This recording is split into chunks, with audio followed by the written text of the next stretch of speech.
Is falling in love before Christmas good for your brain?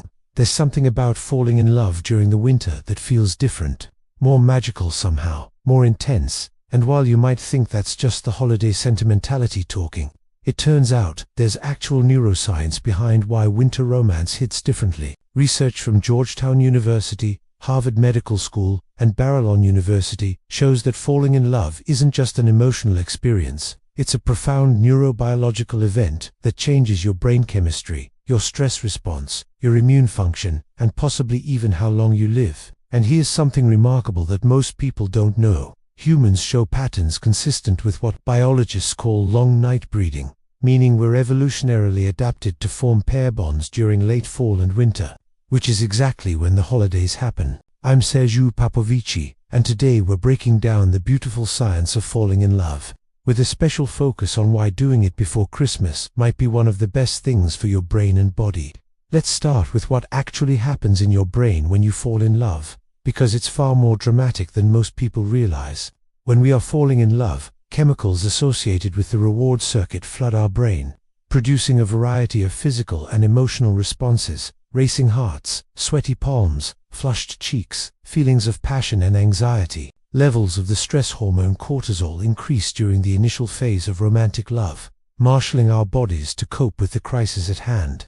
That's right, falling in love is initially processed by your brain as a crisis, a stressor that requires your body to mobilize resources, which is why early love feels so intense, so all-consuming, so impossible to ignore. As cortisol levels rise, levels of the neurotransmitter serotonin become depleted, and low levels of serotonin precipitate what has been described as the intrusive, maddeningly preoccupying thoughts, hopes, terrors of early love, the obsessive-compulsive behaviors associated with infatuation.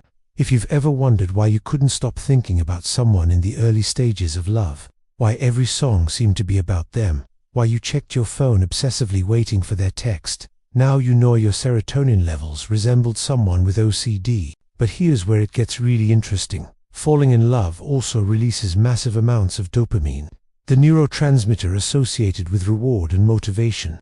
When we fall in love or experience deep social connection, dopamine levels surge, creating a sense of euphoria similar to the effects of addictive substances like cocaine.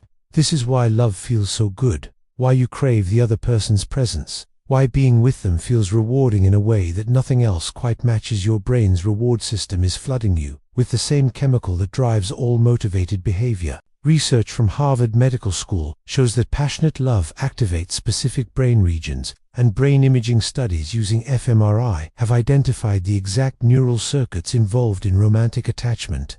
Other chemicals at work during romantic love are oxytocin and vasopressin, hormones that have roles in pregnancy, nursing, and mother-infant attachment, and are released during sex and heightened by skin-to-skin contact. Oxytocin, known as the bonding hormone, strengthens emotional bonds and fosters trust between partners, playing a key role in long-term attachment and social bonding. Now here's something remarkable that most people have never heard. Research from Barillon University compared oxytocin levels in new lovers versus new parents, and what they found was stunning.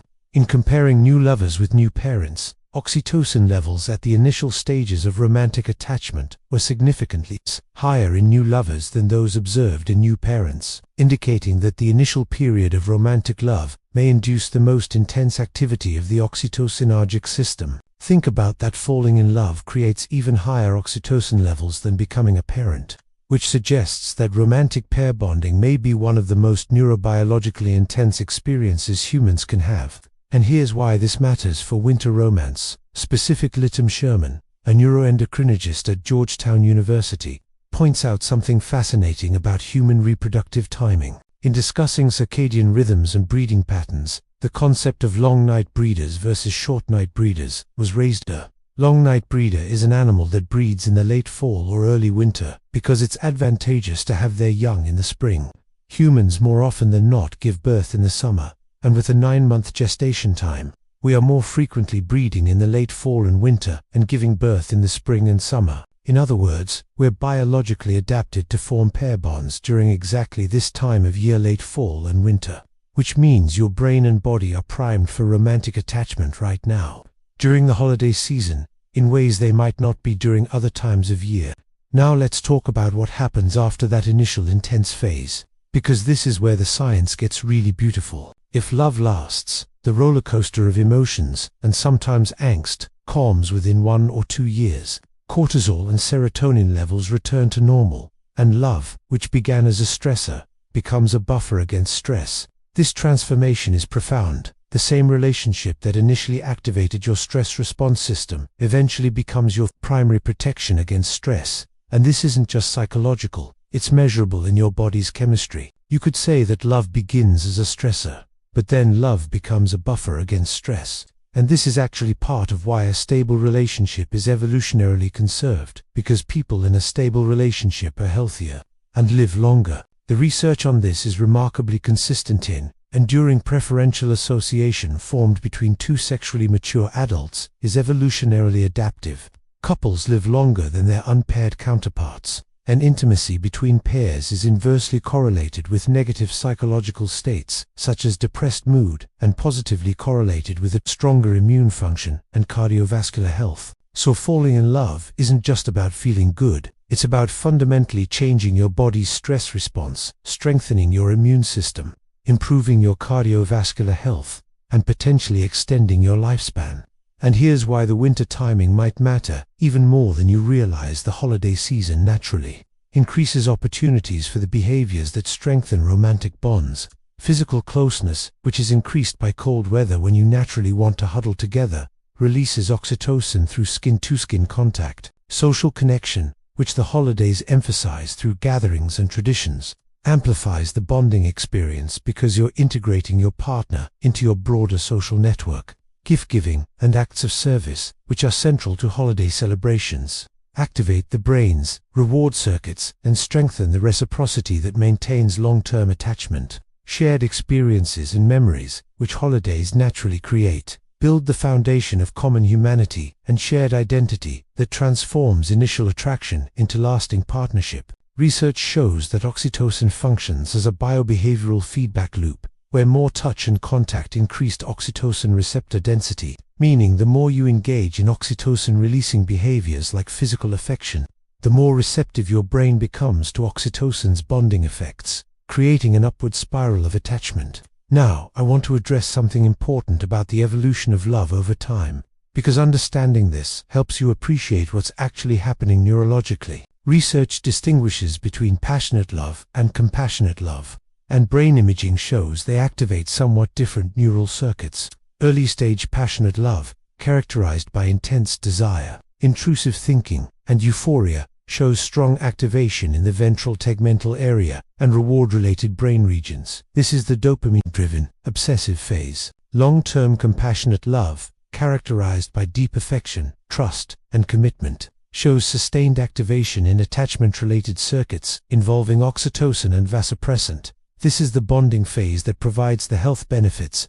The key insight is that passionate love isn't meant to last forever at that intensity. Many theories propose that there is an inevitable change over time from passionate love to what is typically called compassionate love.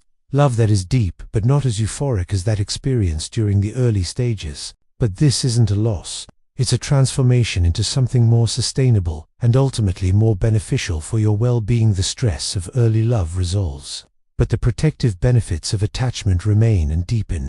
And here's something that might surprise you: sexual activity can increase oxytocin levels and activate the brain's reward circuit, making couples desire each other more, and that alone may be enough to bring some couples back to those earlier exhilarating days when all they could think about was their newfound love. This means that even in long-term relationships, you can reignite aspects of that early passionate love through behaviors that stimulate the same neurochemical systems: physical intimacy, novel experiences together, expressions of appreciation and desire. Now, I want to be clear about something.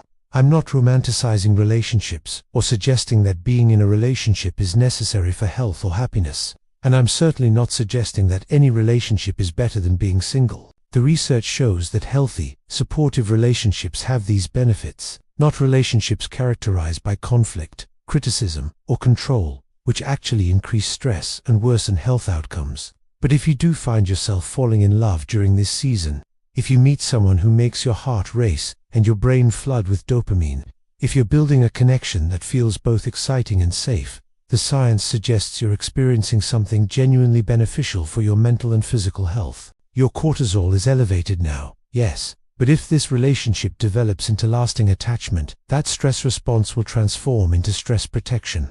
Your serotonin is depleted now, making you obsessively focused on this person. But if the bond strengthens, those levels will normalize while the oxytocin-mediated bonding remains. Your dopamine is surging now, creating that euphoric reward feeling. But if the relationship endures, you'll develop the deeper oxytocin and vasopressin-based attachment that correlates with longevity and health. And the timing, falling in love before Christmas, during the season when humans are evolutionarily primed for pair bonding, when social connection is culturally emphasized, when physical closeness is naturally increased, when shared experiences and memory-making are built into the calendar, this timing might actually optimize the conditions for successful attachment formation. The research from Berlin University found that oxytocin in the first months of romantic love may serve as an index of relationship duration, and the link between oxytocin and behavioral reciprocity points to a biobehavioral feedback loop, whereby higher levels of reciprocity and touch increased the couple's involvement at the physiological, behavioral, and representational levels. In other words, the more you engage in the behaviors that winter and the holidays naturally facilitate physical affection, reciprocal gift-giving, shared experiences, time together, the stronger the neurobiological bonding becomes, and the more likely the attachment is to last. So if you're falling in love right now, before Christmas, during this season when the nights are long and the desire for connection is strong, and your brain is neurochemically primed for pair bonding, know that what you're experiencing isn't just holiday magic or seasonal sentimentality. It's your ventral tegmental area flooding your brain with dopamine. It's your hypothalamus releasing oxytocin and vasopressin. It's your cortisol rising to meet the beautiful crisis of opening your heart to another person. It's your serotonin dipping to create that obsessive focus that evolution designed to keep you bonded during the vulnerable early stages of attachment. And if this love lasts, if you move through the passionate phase into compassionate attachment, your brain will reward you with decreased stress, improved immune function, better cardiovascular health, and potentially a longer, happier life. The science of love is remarkable because it shows that this feeling we think of as purely emotional, purely psychological, is actually a sophisticated neurobiological system that evolution has refined over millions of years to facilitate the pair bonding that increased our ancestors' survival and reproductive success. And we get to experience that system in all its euphoric, stressful, obsessive, beautiful intensity, especially during this time of year when everything in our biology and our culture aligns to make connection more likely and bonding more powerful. If this video gave you a new appreciation for what's happening in your brain when you fall in love, subscribe to Psychology by Sergio Popovici and hit the notification bell for more neuroscience that makes human experience make sense. Leave a comment below, sharing your thoughts on winter romance. Have you noticed that falling in love during this season feels different? And if so, now you know why. Thank you for watching, and remember, love isn't just an emotion. It's a neurobiological event that can literally change your brain, your body, and your life. I'll see you in the next one.